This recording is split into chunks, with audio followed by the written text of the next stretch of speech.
How to become a Wal-Mart millionaire part 1. Hi, I'm martial arts master Bill FitzPatrick.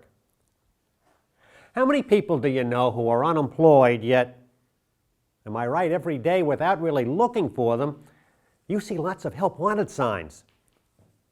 What would happen if you tried to match one of the unemployed with one of these jobs? What happens? You know what happens. You get big excuses. Well, I have kids at home. Excuse. I don't know, my car needs new tires. Excuse. They'll tell you that they're planning very soon to go back to school to become a hairdresser, a software designer, I don't know, maybe an astronaut. Or they're waiting on a plan to apply for an opening that they heard from somebody might be available someday at the police academy. Come on.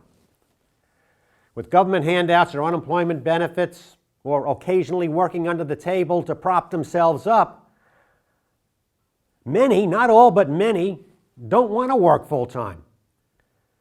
And especially they don't want to work at the crappy jobs that you might mention that are being posted at CVS or Stop and Shop or Wal-Mart. And if they happen to have attended college, oh my God, you can't be serious. They're insulted that you should even think that they would apply for such a crap job. Have you ever run into a situation like this? I had a small apartment that I wanted painted. I figured it was, an easy 3-day job. And I offered a guy, an unemployed guy, $350 plus the paint to do the job. He thought for a moment and actually snickered back at me. Nah, I can't afford to work for $14 an hour. I get $20 an hour to paint. He was actually mad at me for making such a demeaning offer. Hey, guess what? I found somebody willing to paint for $14 an hour. Hello? Working for $14 an hour, especially when you have no job, it's not demeaning. Working at Best Buy or Target or Sears or Wal-Mart is not demeaning. It is honest work. And if you approach your work as an action principles champion, any job with any large company can be an entry to become an opportunity to become successful. Yes, even to become a millionaire. Yes, watch this series of videos. You will learn. It's how you think. It's how you plan. And then it's how you take action. And let me tell you something, folks. You don't need an MBA from the Harvard Business School.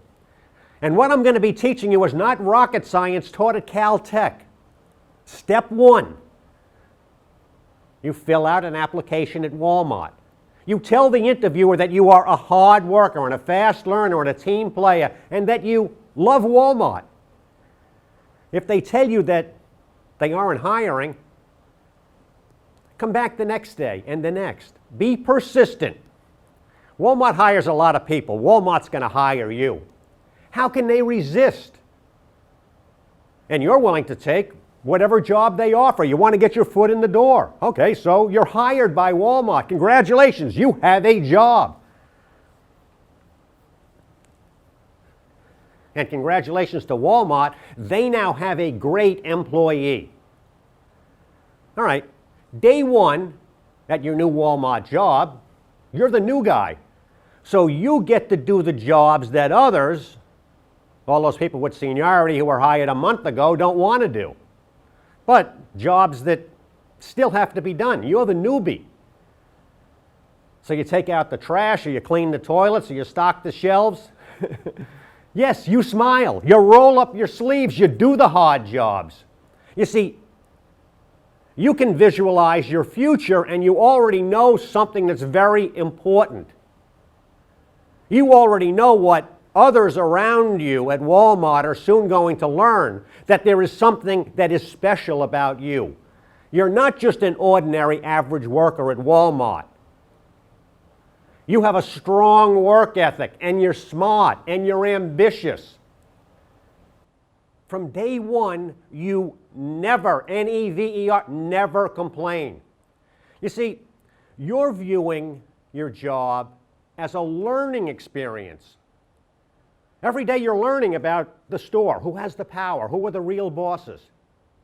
How can you make your bosses smile? How can you make your immediate bosses look good to their bosses? How can you solve problems? To management, you want to be seen as a godsend, a problem solver. Someone calls in sick, go to you. You'll take the extra shift. A delivery is delayed, you don't mind staying late. To the managers at Wal-Mart, you will be seen by one word: indispensable. You will work harder, smarter, faster, better. Now, you know that you will have a plan. If you start out making $9 or $12 or $14 an hour, see, you're going to be trying to figure out the jobs that pay $16, $18, $20 an hour. If you start out with a job at Walmart without benefits, you figure out how you can get one of the premium jobs with benefits. You're thinking, you're learning. Who are the shift supervisors? Who are the department managers? Who are the assistant and store managers? How much does each one of these jobs pay? And how did the person who has that job get that job? Every day that you're working at Walmart, it's a classroom. You're learning about how Walmart operates. You think of yourself as a business student being paid by Walmart to learn how the retail industry works. Yes, the #1 retail company in the world, and here you are, on-the-job training, an insider. As an Action Principles champion, as a brown belt, a black belt, a thinker, a martial artist, you know, your mind is like a sponge. You're learning how purchase managers work. You're learning about credit. How do credit managers work? How does shipping and receiving work? You're learning about the good jobs, the high-paying jobs at Walmart. Yes, the management training program. And you aspire to higher levels of responsibility and compensation. You have a plan to get promoted again and again. All right, very good.